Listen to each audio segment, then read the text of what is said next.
구독과 좋아요를 클릭하시면 이야기가 시작됩니다. 저는 정순자, 올해로 68이 된 시어머니 박기남의 며느리입니다.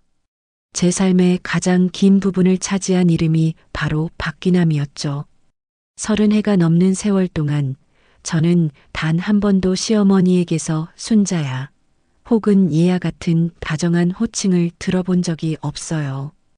박기남은 늘 저를 애미라고 불렀습니다. 그것도 눈길조차 주지 않은 채 마치 하인에게 명령하듯 차갑게 내뱉는 단어였죠. 애미. 그 단어 속에는 따뜻함도, 인정도, 며느리에 대한 최소한의 존중도 없었습니다.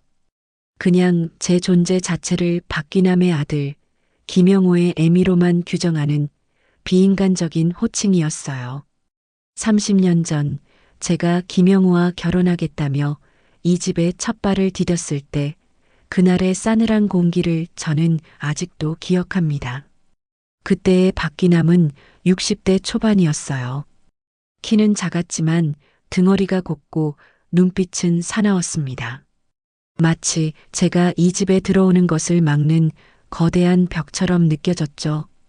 잔칫집 분위기여야 할 결혼식 날, 박기남은 한복 저고리조차 입지 않고 짙은 남색 평상복 차림으로 앉아 있었습니다. 사진 한 장 찍을 때도 억지로 지은 미소는 단 0.1초도 유지되지 않았고요. 저에게 미운 털이 박힌 이유가 대체 무엇일까? 저는 젊은 시절 내내 고민했어요. 혹시 김영우와 연애할 때 무언가 실수를 했나, 아니면 제가 친정이 가난해서 그런가, 별의별 생각을 다 했습니다. 그러나 제가 아무리 정성을 다해도 박기남의 표정은 변함이 없었어요. 새벽 4시에 일어나 밥상을 차려도 짠하다, 싱겁다는 불평만 들려왔죠. 가장 혹독했던 건 제가 병이 들어 알아누웠을 때였습니다. 38도가 넘는 고열로 몸져 누웠는데도 박기남은 알아누울 기운은 있고 밥할 기운은 없냐며 약 한 봉지 건네주지 않았습니다. 김영우가 몰래 건네준 물 한 모금이 전부였어요. 그때의 몸서리치던 외로움과 서러움은 지금 생각해도 눈물이 납니다. 시간이 흐르고 저도 60대가 되고 박기남은 90대가 되었죠. 강철 같던 박기남의 몸도 결국 세월의 무게를 이기지 못했습니다. 92세.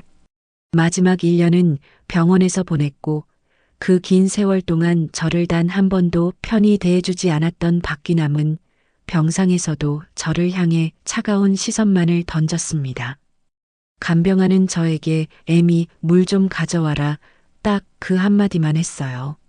제가 건네는 물을 마실 때도 박기남의 눈은 허공만 보고 있었습니다. 저를 끝까지 외면하겠다는 의지 같았죠. 그리고 지난 봄, 박기남은 마침내 눈을 감았습니다. 그토록 혹독하게 저를 대했던 시어머니가 제 앞에서 숨을 거두는 순간 저는 눈물 한 방울 흘리지 못했어요. 그저 이제 이 지긋지긋한 세월이 끝났구나 하는 안도감만이 저를 감쌌죠. 김영우는 오열했지만 저는 박기남의 차가운 얼굴을 보며 묘한 공허함을 느꼈습니다. 30년 동안 저는 이 사람에게 미움받는 며느리로만 존재했으니 저에게 슬퍼할 감정은 남아있지 않았습니다. 장례를 치르는 내내 제 마음은 돌처럼 단단했습니다. 하지만 이 모든 감정은 박기남의 유품을 정리하며 산산이 부서지게 되었죠. 박기남의 숨겨진 방에서 저는 오래된 낡은 보자기 하나를 발견했습니다. 박기남의 방은 마치 30년 전의 시간 속에 멈춰버린 듯 했습니다.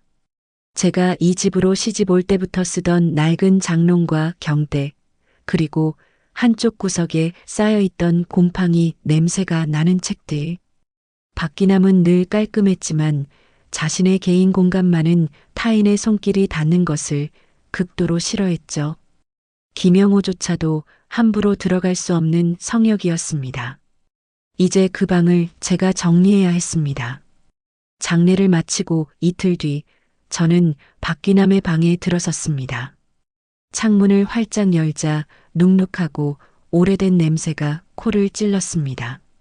장롱 속의 옷들은 짙은 색 한복 몇 벌이 전부였고 서랍장 안에는 딱딱한 풀 먹인 속옷들과 함께 오래된 통장이 몇 개 들어 있었습니다. 통장의 잔액은 예상보다 훨씬 적었습니다. 박기남은 근검절약의 화신이었으니 분명 어딘가 다른 곳에 숨겨둔 재산이 있을 거라 생각했어요. 하지만 며칠을 뒤져도 귀금속 하나, 현금 다발 하나 나오지 않았습니다. 박기남이 평생 모았을 재산이 이 정도라니 조금 허탈했죠. 그러던 중 저는 박기남이 늘 베고 잤던 솜이 납작해진 베개 속에서 무언가 단단한 것을 느꼈습니다. 조심스레 베개잇을 뜯어보니 안에서 낡고해진 자주색 보자기가 나왔습니다. 보자기의 매듭은 박기남 특유의 단단하고 빈틈없는 방식으로 묶여 있었습니다. 손톱으로 한참을 낑낑대며 매듭을 풀었습니다. 보자기 안에는 예상했던 금붙이나 돈다발 대신 3가지 물건이 들어 있었습니다. 첫 번째는 누렇게 변색된 얇은 종이 한 장. 만져보니 얇지만 단단한 한지 느낌이었습니다. 펴보니 붓글씨로 쓰인 유언장이었습니다. 유언장은 변호사의 공증 흔적 같은 것은 없이 박기남의 서명과 도장만이 꼭 찍혀 있었습니다. 박기남의 평생을 대변하듯 글씨체마저도 획이 곱고 단단했습니다. 두 번째는 아주 오래된 사진 한 장. 아마도 50년은 좋게 넘었을 흑백 사진이었습니다. 사진 속에는 젊은 시절의 박기남이 까만 한복을 곱게 차려입고 어린 여자아이를 안고 서 있었습니다. 박기남의 표정은 지금껏 제가 보았던 어떤 모습보다도 온화하고 부드러웠습니다. 그 온화한 미소가 저에게는 충격이었습니다. 박기남에게 저런 표정이 있었다니 믿어지지 않았죠. 그리고 사진 속 아이의 얼굴을 자세히 보았습니다. 그 아이는 눈이 크고 볼이 통통했습니다. 왠지 모르게 낯설지 않은 얼굴이었어요. 세 번째는 작은 은비녀였습니다. 꽃 모양 장식이 달린 은비녀였는데 은의 표면이 무척 달아 있었습니다. 누군가 오랫동안 사용하고 아껴왔던 물건임을 알 수 있었죠. 저는 새 물건을 탁자 위에 조심스레 펼쳐놓았습니다. 묵직한 침묵이 방 안에 감돌았습니다. 특히 유언장. 박기남이 저에게 재산을 남겼을 리는 없을 텐데 과연 무슨 내용이 담겨 있을까요? 저를 향한 마지막 미움의 메시지일까요? 아니면 무언가 다른 비밀일까요? 저는 마른 침을 삼키며 유언장을 펼쳐 읽기 시작했습니다. 종이에서는 오래된 냄새와 함께 알 수 없는 희미한 꽃향기가 났습니다. 유언장의 서두는 예상대로 간결하고 냉정했습니다. 재산에 대한 언급은 단 한 문장으로 끝났습니다. 내 모든 재산은 아들 김영호에게 상속한다. 그 문장을 읽는 순간 저는 쓴웃음을 지었어요. 역시나 저에 대한 언급은 없었죠. 하지만 다음 문단부터는 완전히 달랐습니다. 박기남은 아들에게 상속한다는 말 뒤에 아주 길고 개인적인 이야기를 적어 놓았어요. 그것은 유언이라기보다는 평생 묻어두었던 박기남의 고백록에 가까웠습니다. 박기남은 자신의 유년 시절부터 이야기를 시작했습니다. 1930년대에 태어나 일제강점기와 전쟁을 겪으며 자란 박기남의 삶은 고난 그 자체였습니다. 나는 평생 춥고 배고팠다. 정과 사랑 같은 것은 사치였다. 그렇게 적혀 있었죠. 시집살이도 매우 혹독했다고 했습니다. 남편은 장남이었고 박기남은 18배 어린 나이에 시댁에 들어와 노비처럼 일했다고 합니다. 시아버지는 엄했고 시어머니는 박기남에게 무서운 독서를 퍼부었습니다. 그러던 중 박기남은 23세 처자아이를 낳았습니다. 딸이었습니다. 유언장에 적힌 그 딸의 이름은 저를 또 한 번 충격에 빠뜨렸습니다. 박기남이 낳은 첫 딸의 이름은 바로 김순자였습니다. 제 이름과 똑같았습니다. 제가 시집 올 당시에는 이미 돌아가신 시누이였기에 저는 그저 순자 아주머니 정도로만 알고 있었을 뿐 이름이 같다는 사실은 몰랐죠. 아니, 박기남이 한 번도 제 이름을 부르지 않았으니 알 길이 없었습니다.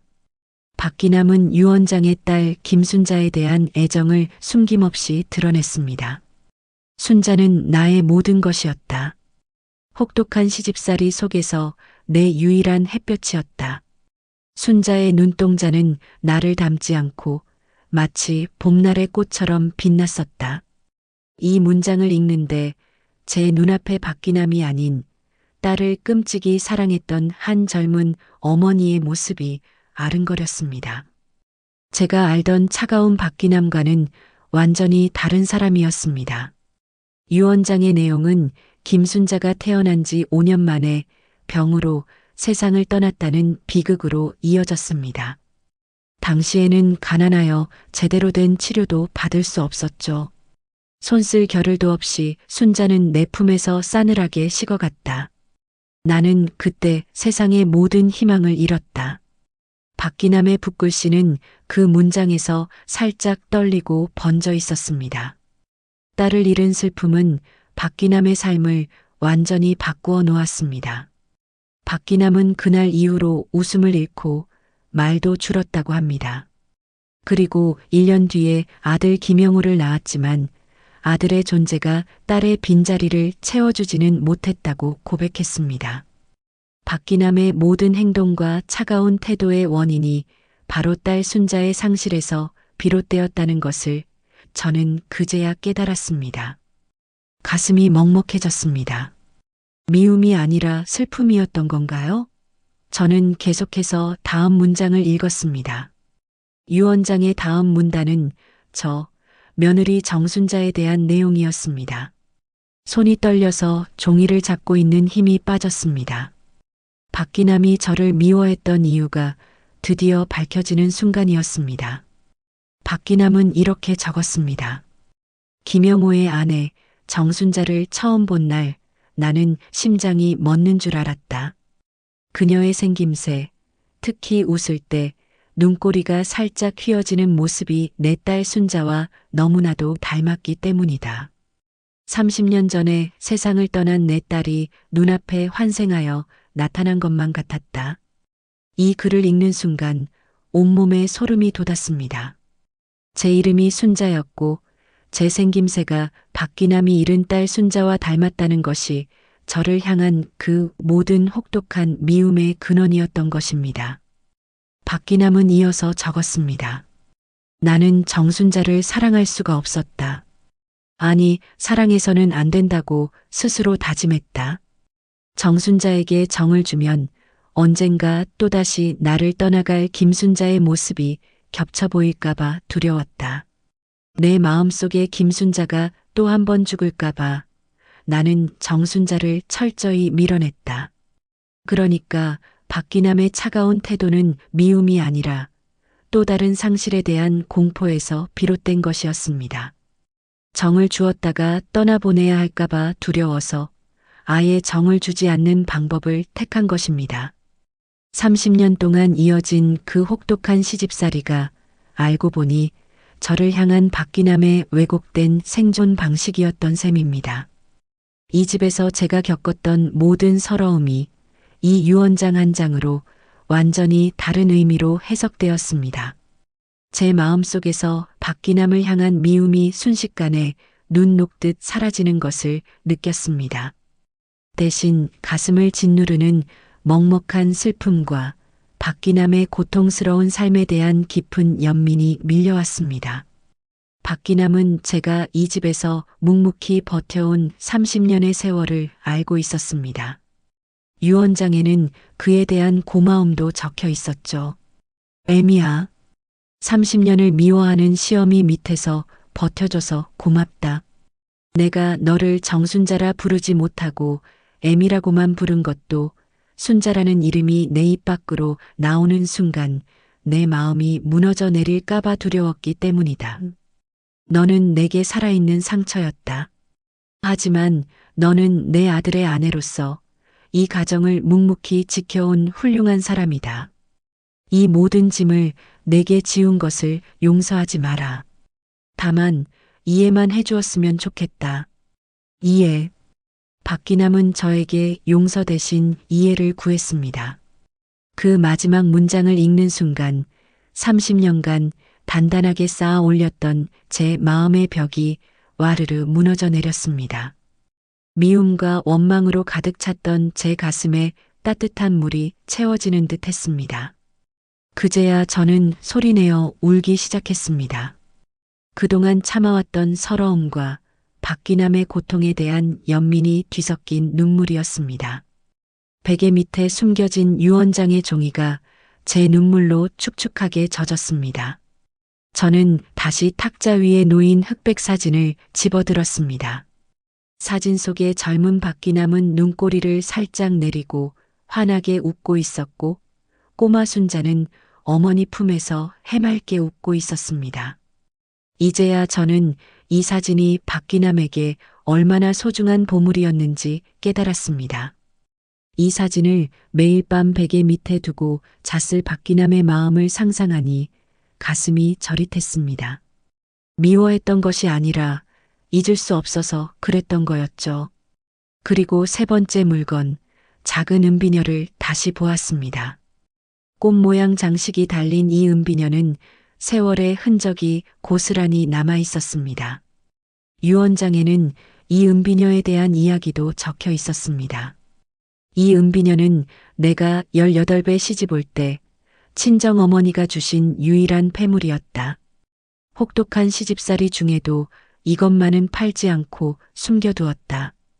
그리고 딸 순자가 5살 생일날 순자의 머리에 꽂아주었다. 박기남은 딸 순자에게 비녀를 꽂아주며 순자야, 이 비녀는 내 엄마의 가장 소중한 보물이다.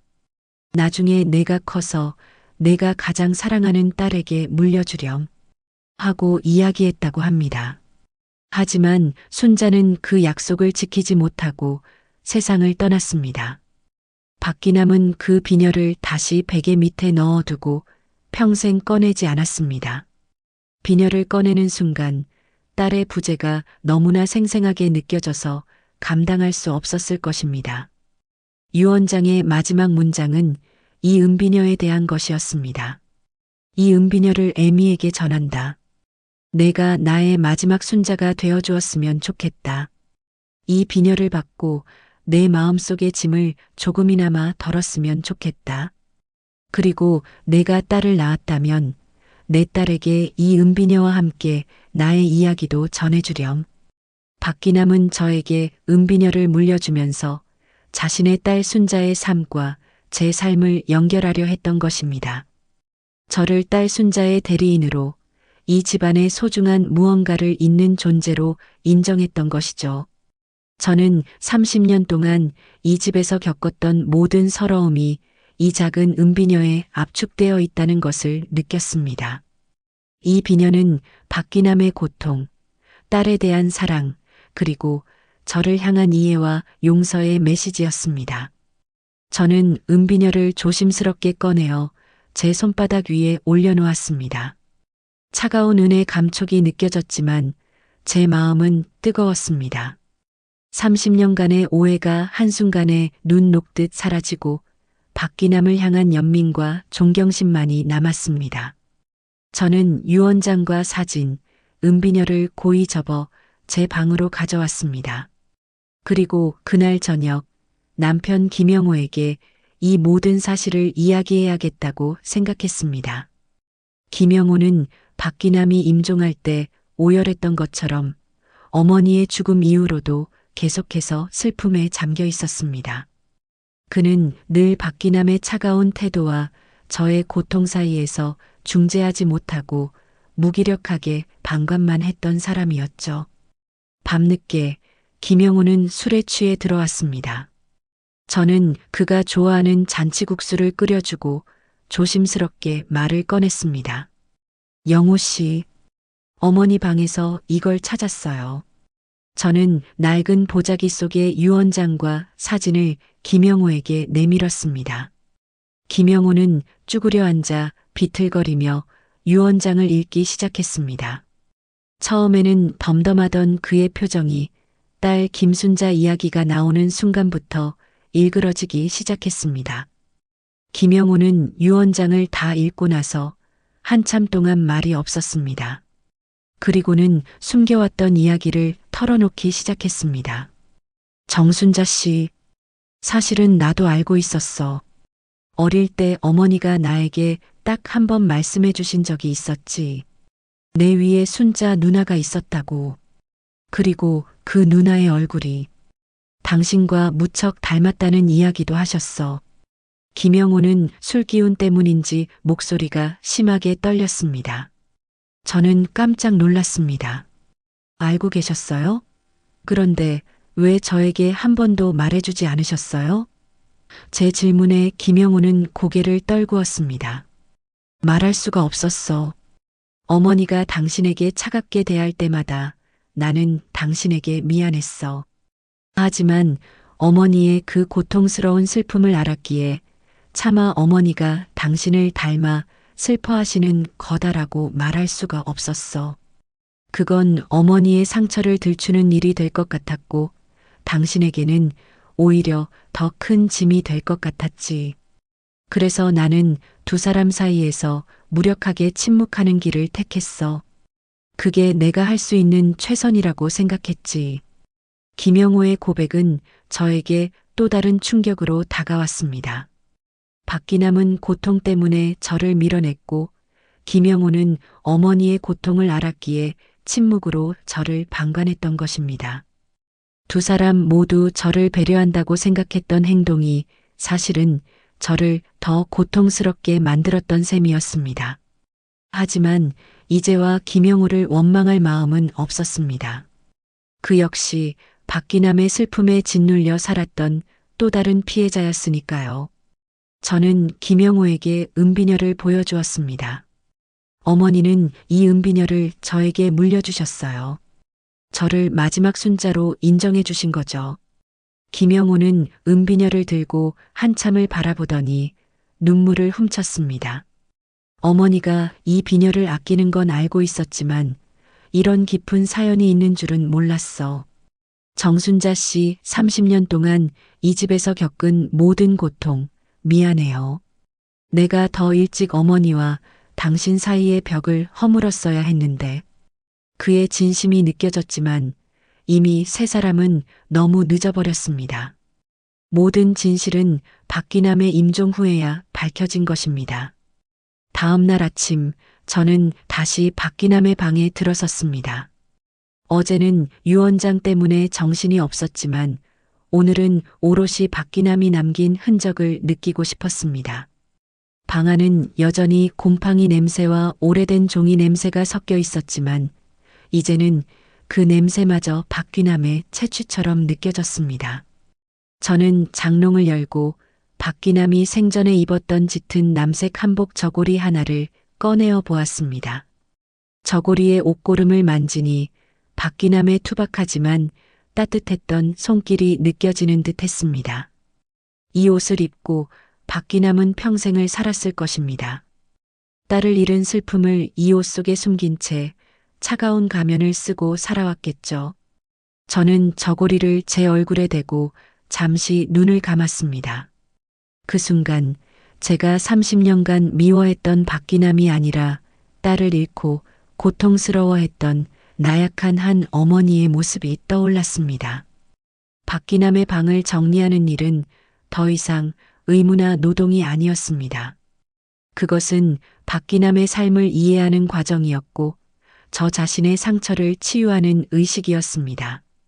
저는 방바닥에 쪼그려 앉아 구석구석을 살폈습니다. 오래된 경대 서랍을 열어보니 박기남이 쓰던 낡은 빗이 나왔습니다. 나무 빗살이 많이 달아 있었고 빗 끝에는 박기남의 희끗희끗한 머리카락 몇 톨이 엉겨 있었습니다. 저는 그 머리카락을 조심스럽게 떼어내어 은비녀와 함께 작은 상자에 보관했습니다. 이 낡은 물건들이 저에게는 박기남의 마지막 유산처럼 느껴졌습니다. 통장의 잔액보다 부동산 문서보다 이 비녀와 유언장이 훨씬 더 가치 있는 유산이었습니다. 박기남은 저에게 돈이 아닌 진실과 이해를 남겨주었습니다. 저는 그날부터 박기남의 방을 깨끗하게 정리하기 시작했습니다. 벽지를 새로 바르고 창문을 닫고 낡은 가구들을 모두 버렸습니다. 김영호는 제가 방을 정리하는 것을 보더니 어머니 방은 그대로 두는 게 좋지 않겠어? 하고 물었습니다. 저는 고개를 저었습니다. 아니요, 영호 씨. 이 방은 어머니의 고통이 서린 곳이에요. 저는 어머니의 고통을 여기 두고 가지 않을 거예요. 어머니의 좋은 기억만 남기고 새롭게 시작할 겁니다. 새로운 다짐이었습니다. 박기남의 슬픔을 이해하고 저의 30년 서러움도 그곳에 함께 묻어버리고 싶었습니다. 박기남의 방은 이제 닫힌 문이 아니라 저와 박기남 그리고 세상을 떠난 딸 순자를 연결하는 상실의 공간이 아닌 새로운 시작의 공간으로 바뀌어야 했습니다. 방을 정리하던 마지막 날 저는 장롱 뒤편에서 낡은 나무 상자 하나를 발견했습니다. 오래된 상자여서 장롱과 벽 사이에 끼어 잘 보이지 않았습니다. 뚜껑을 열자 그 안에는 낡은 노트 몇 권이 들어 있었습니다. 박기남의 일기장이었습니다. 박기남은 평생 남에게 속내를 드러내지 않는 사람이었으니 이 일기장은 박기남의 진짜 속마음이 담겨 있는 비밀의 창고였을 것입니다. 일기장은 1960년대부터 쓰여져 있었고 대부분은 딸 순자를 잃은 후의 기록이었습니다. 날짜가 적혀 있는 페이지마다 박기남의 깊은 슬픔이 묻어났습니다. 순자야, 엄마는 하루도 너를 잊은 적이 없다. 내가 없는 세상은 차갑고 어둡구나. 그런 문장들이 수없이 반복되었습니다. 읽는 내내 눈시울이 붉어졌습니다. 박기남의 인생이 얼마나 고통스러웠는지 이 일기장을 통해 생생하게 느낄 수 있었습니다. 그리고 일기장의 가장 마지막 페이지를 넘겼을 때 저는 또다시 멈칫할 수밖에 없었습니다. 마지막 기록은 박기남이 돌아가시기 불과 한 달 전에 쓰여진 것이었습니다. 삐뚤빼뚤하고 힘없는 글씨였지만 내용은 명확했습니다. 그 기록은 저 며느리 정순자에 대한 것이었습니다. 오늘도 애미는 내 병실에 와서 간병을 했다. 힘든 내색 없이 묵묵히 내 옆을 지키는 애미를 볼 때마다 나는 내 딸 순자를 다시 보는 것 같아 마음이 찢어진다. 내가 평생 저 아이에게 미움을 퍼부었는데 저 아이는 원망 한마디 없이 나를 돌본다. 나는 저 아이에게 용서를 구할 자격조차 없다. 박기남은 저를 애미라고 적으면서도 그 뒤에 저 아이라는 표현을 썼습니다. 저를 며느리가 아닌 마치 어린 딸처럼 대했던 것입니다. 가장 충격적인 것은 그 뒤에 이어지는 문장이었습니다. 하늘에 계신 순자야, 내 엄마는 평생 죄인으로 살았다. 마지막으로 바라는 것이 있다면 저 애미를 지켜다오. 저 아이가 나 때문에 겪었던 고통만큼 앞으로는 행복하게 살 수 있도록 너라도 돌봐다오. 정순자, 너는 내 딸이다. 정순자, 너는 내 딸이다. 박기남이 살아서는 단 한 번도 저에게 해주지 못했던 말. 그 진심 어린 고백이 일기장의 마지막을 장식하고 있었습니다. 저는 그 자리에 주저앉아 통곡했습니다. 30년간 듣고 싶었던 그 따뜻한 한마디를 박기남은 죽음을 앞두고서야 겨우 일기장에 남겨놓았던 것입니다. 이 고백은 박기남의 마지막이자 가장 간절한 기도였습니다. 저는 일기장을 품에 안고 한참을 울었습니다. 이제야 저는 박기남의 모든 미움과 차가움이 사랑의 또 다른 형태였음을 완전히 이해하게 되었습니다. 박기남의 진심을 알게 된 후 저는 30년 전의 결혼식 날을 다시 떠올려 보았습니다. 그날의 기억은 저에게 상처와 서러움으로 가득 차 있었습니다. 하지만 이제 박기남의 시선에서 그날을 되짚어 보니 모든 것이 다르게 느껴졌습니다. 제가 시집 오던 날 박기남은 짙은 남색 한복 차림으로 굳은 얼굴로 앉아 있었습니다. 그때 저는 나를 마음에 들어 하지 않으시는구나 하고 생각했죠. 하지만 유언장과 일기장을 통해 그날의 박기남의 마음을 상상해 보았습니다. 박기남은 제 얼굴을 처음 보는 순간 이미 세상을 떠난 딸 김순자의 얼굴을 보았을 것입니다. 딸과 똑같이 웃는 며느리가 눈앞에 나타났을 때 박기남의 마음은 어떠했을까요? 기쁨보다는 고통이 훨씬 컸을 것입니다. 내 딸이 돌아왔다는 착각과 하지만 이 아이는 내 딸이 아니다. 언젠가 나를 또 떠나갈 것이다라는 공포가 뒤섞였을 것입니다. 그 공포가 박기남의 표정을 굳게 만들었을 것이죠. 저는 그날 박기남이 저를 바라보던 시선을 기억합니다. 차가웠지만 이상하리만큼 길고 끈적끈적했던 그 시선. 저는 그것을 저에 대한 불만으로 해석했습니다. 어디 보자.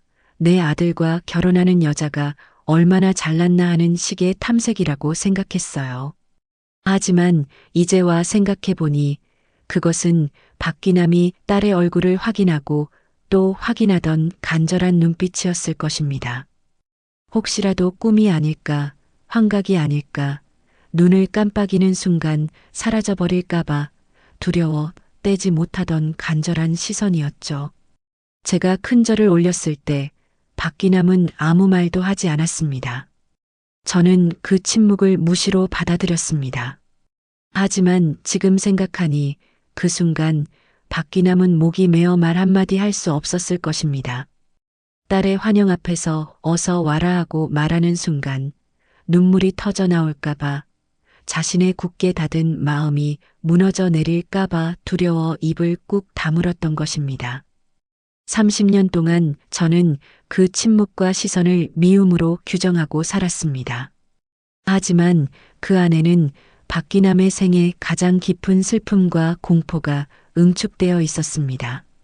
만약 그때 박기남이 저에게 단 한 번이라도 너 내 딸과 참 닮았구나라고 말해줬더라면 저의 30년은 완전히 다른 모습이었을 것입니다.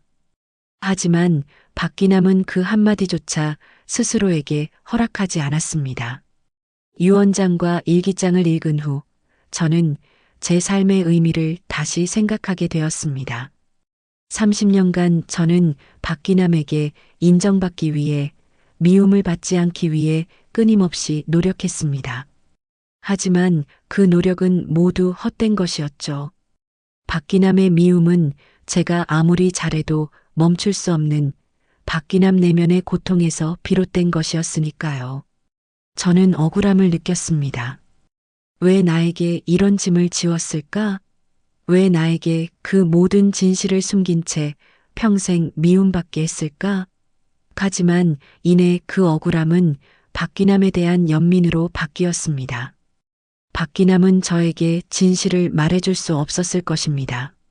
진실을 말하는 순간 박기남 자신이 무너져 내릴 것을 알았을 테니까요.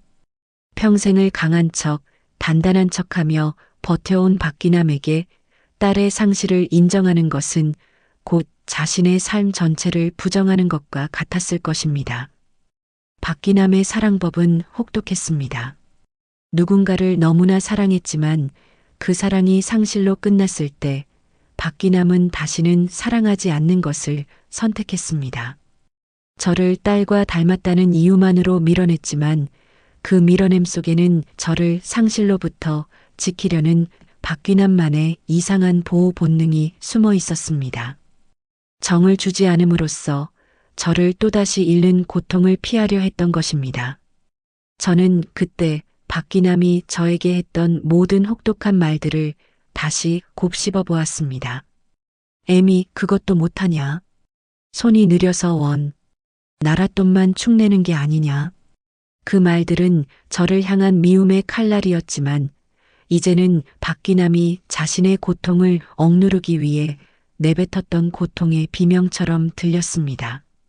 박기남은 자신의 슬픔을 외부로 표출할 출구가 필요했고 제가 그 표출의 대상이 되었던 것입니다. 하지만 저는 박기남이 끝까지 저에게 순자라는 이름을 불러주지 않았다는 사실에서 마지막 용기를 얻었습니다. 박기남이 끝까지 저를 애미로만 불렀던 것은 어쩌면 저의 존재를 딸 순자와 동일시하지 않으려는 마지막 노력, 저를 상실의 고통으로부터 분리시키려는 마지막 배려였을지도 모른다고 생각했습니다. 저를 애미라는 역할로 한정함으로써 박기남은 저를 잃을 때 오는 고통을 최소화하려고 했던 것이죠. 저는 이제 박기남을 용서할 수 있었습니다. 아니, 용서가 아니라 이해했습니다.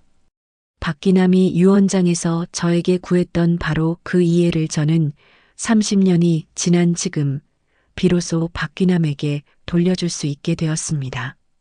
늦었지만 너무 늦지는 않았다고 스스로 위로했습니다.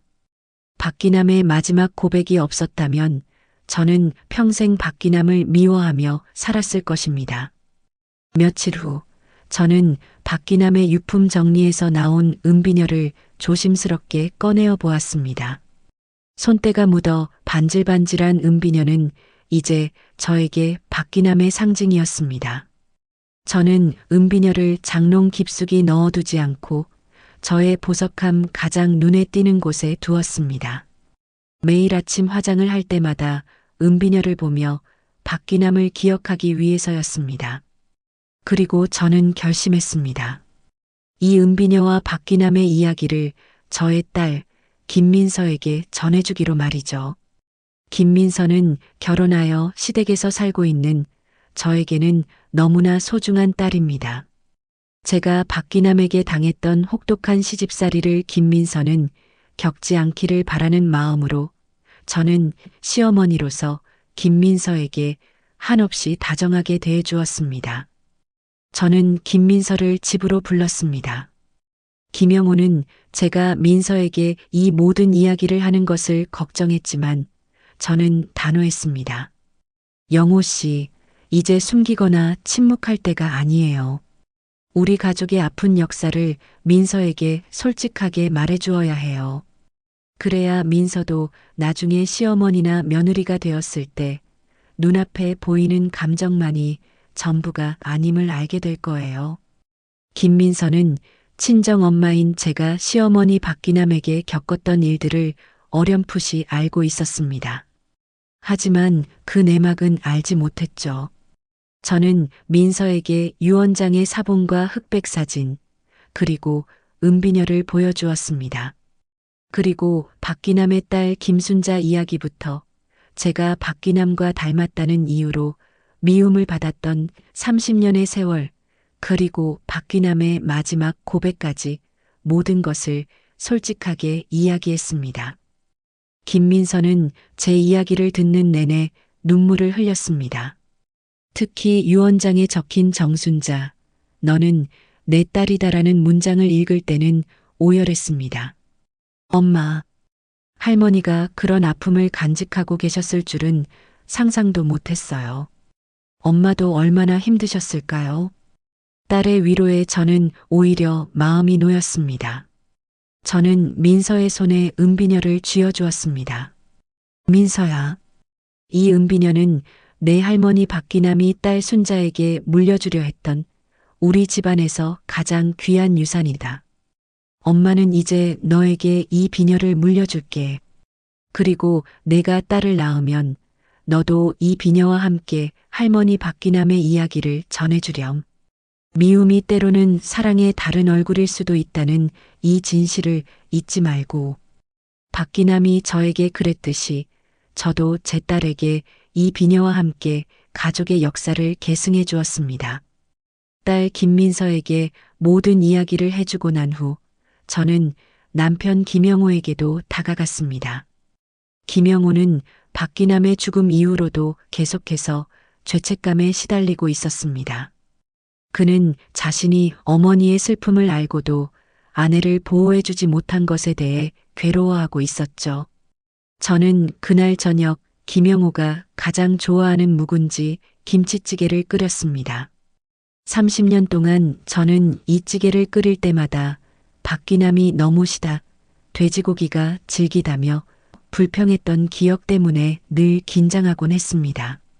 하지만 이제는 그럴 필요가 없었습니다. 찌개 냄새가 온 집안에 퍼지자 김영호가 부엌으로 다가왔습니다.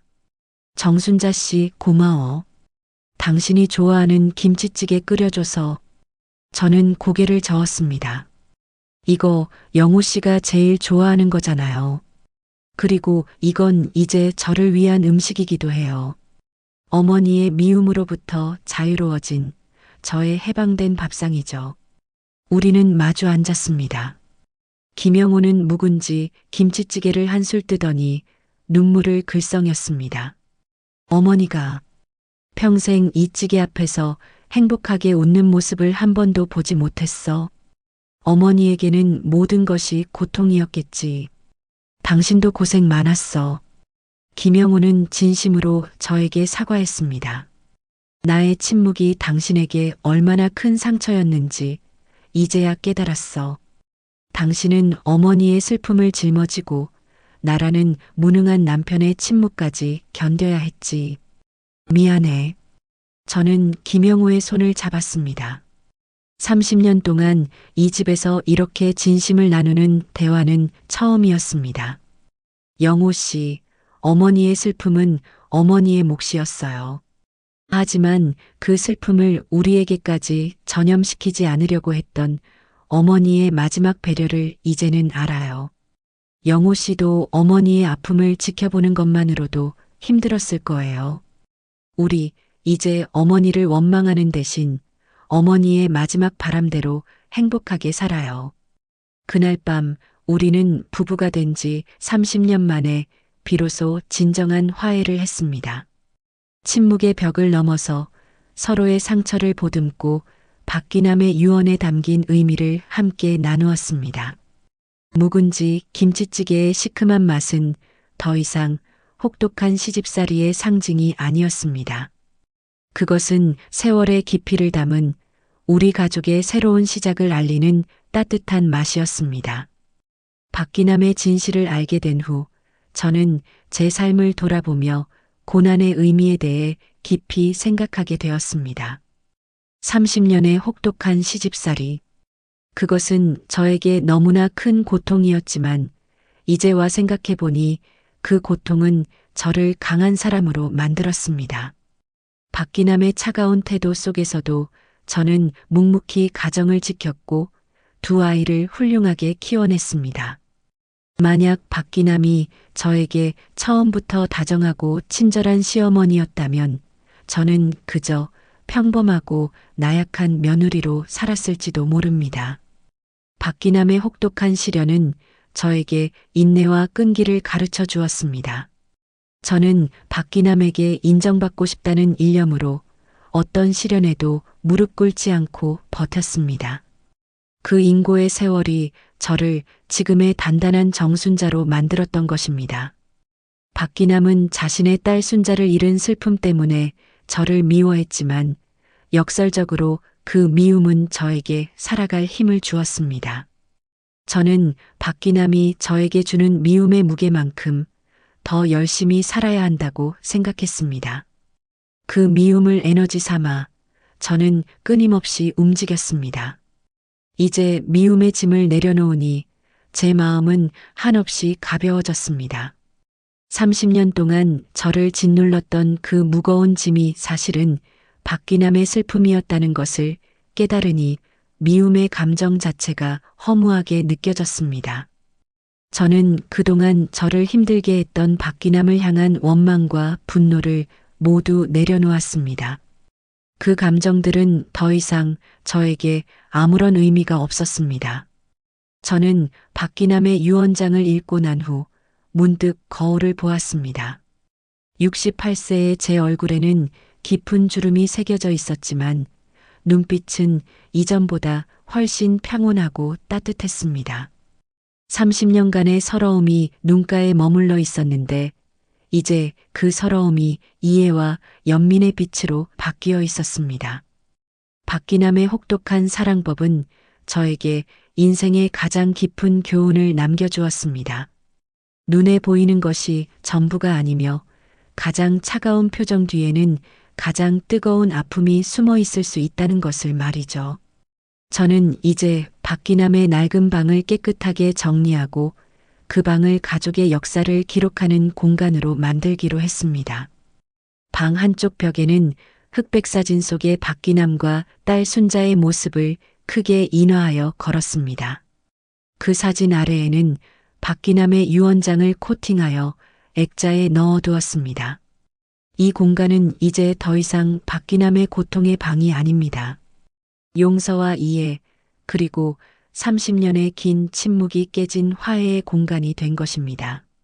박기남의 유언장에는 재산 대부분을 김영호에게 상속한다고 적혀 있었지만 저는 김영호와 상의하여 그 재산을 박기남의 뜻을 기리는 의미 있는 곳에 사용하기로 결정했습니다.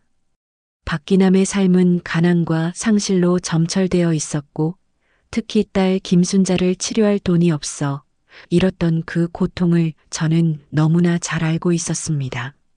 저는 김영우와 함께 박기남의 이름을 따서 순자 의료지원 재단을 만들기로 했습니다. 재단의 목적은 박기남의 딸 김순자처럼 경제적인 어려움 때문에 제때 치료받지 못하는 저소득층 아이들을 돕는 것이었습니다. 박기남이 평생을 모았던 재산은 그리 많지 않았지만 이 재단은 박기남의 마지막 선행이 될 것이었습니다. 김영호는 제 아이디어에 눈물을 흘리며 동의했습니다. 어머니가 이 사실을 아시면 얼마나 기뻐하실까.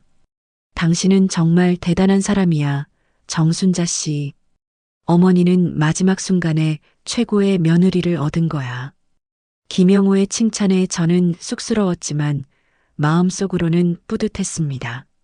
박기남이 평생 저에게 준 미움을 저는 선행이라는 사랑으로 되갚아줄 수 있게 되었습니다.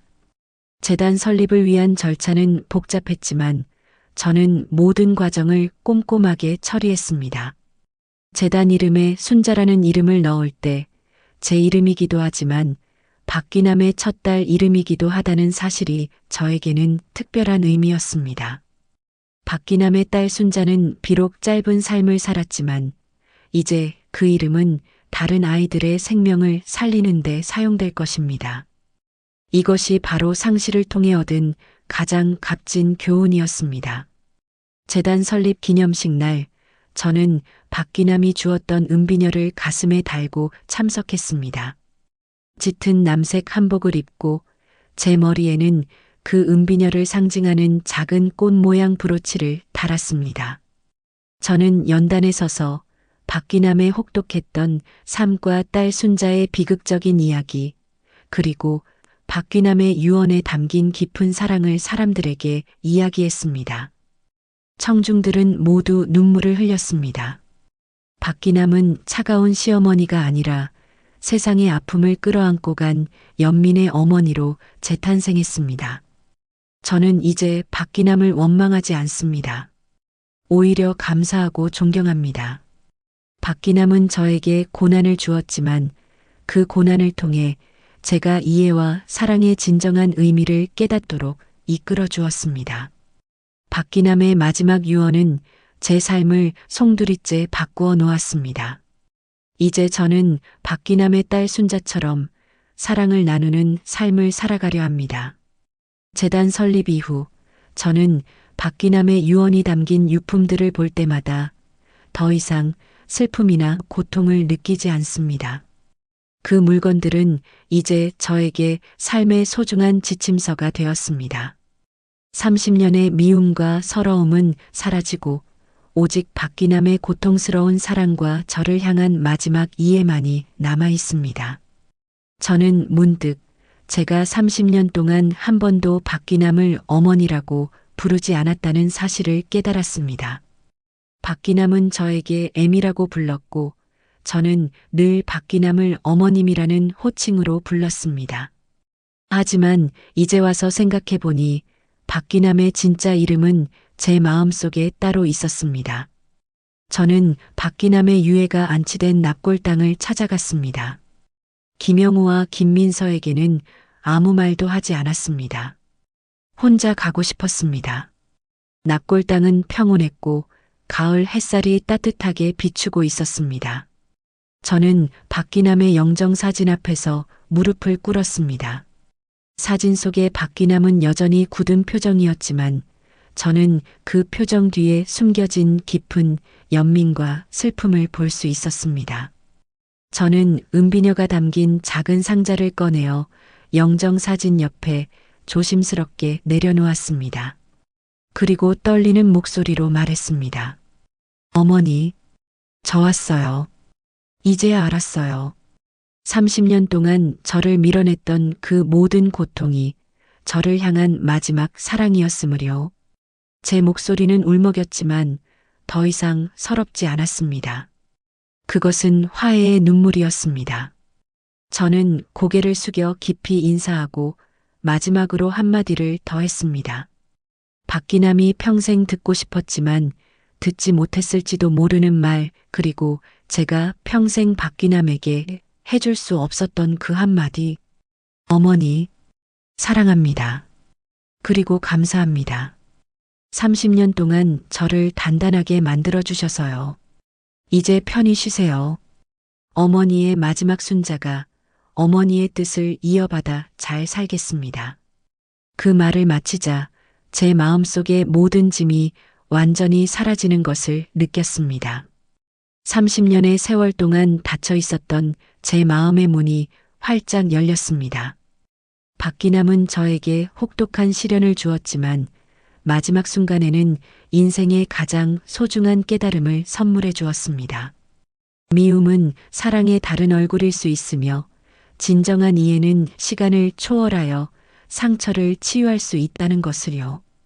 박기남은 이제 제게 영원한 어머니로 남아 있습니다. 이 모든 이야기가 미움 속에서 허덕이는 세상의 모든 며느리들에게, 그리고 그 며느리를 미워할 수밖에 없었던 모든 시어머니들에게 뒤늦은 화해의 메시지가 되기를 간절히 바랍니다. 이야기 어떠셨나요? 좋아요와 댓글로 여러분의 생각을 남겨주세요.